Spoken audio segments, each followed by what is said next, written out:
This is Port Bell landing site in Luzira, where this green water is evident as you arrive.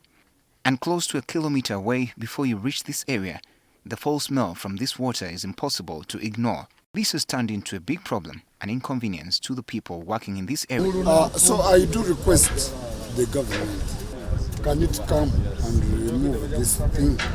Because the thing is stinking, it is smelling, nowhere to go. The situation is not very different from other areas like Entebbe.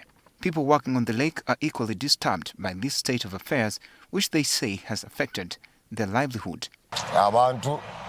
People cannot swim in this water because it itches. Experts have blamed the change in color on increased pollution of the lake, mainly as a result of human activity, sending nutrients into the lake's water, according to the Commission of International and Transboundary Water Affairs. In the Ministry of Water and Environment, Engineer Sowed Sebagudde. Lake. And these nutrients, the key ones are phosphorus as well as nitrates or nitrogen.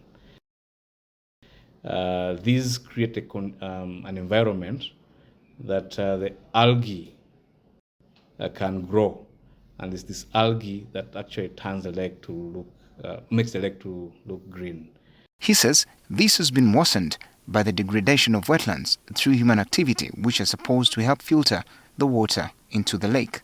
We also note that the wetlands that are on the periphery of the lake shores help in treating the effluent or the pollution that ends up in the lake. But these wetlands have been heavily degraded.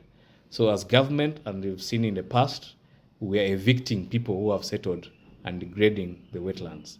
A recent study conducted by researchers from the University of Michigan and Bowling Green State University in the US showed that microcystis, a type of algae abundant in Lake Victoria's Wynnum Gulf, was producing significant levels of a toxin called microcystin. This toxin is reported to be responsible for various health problems in humans, including liver damage, gastrointestinal issues, and potential cancer. Sewagude shares some areas in Uganda which have shown more pollution. And we've seen that this is mainly concentrated within the bays, including the Inner Action Bay, the Wynnum Gulf, and so forth.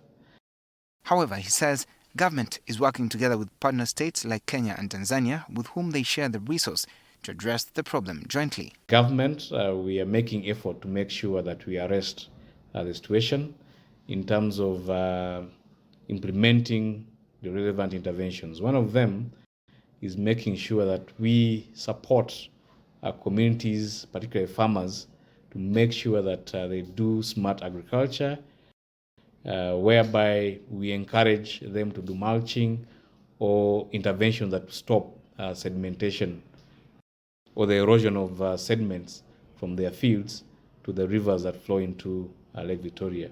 The National Environment Management Authority equally acknowledges the problem on the lake and its magnitude. We need, as a country, as a population, to learn to manage waste better, because Lake Victoria is a resource for all.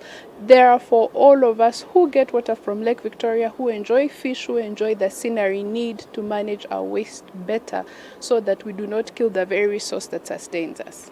Benjamin Jumbe, NTV.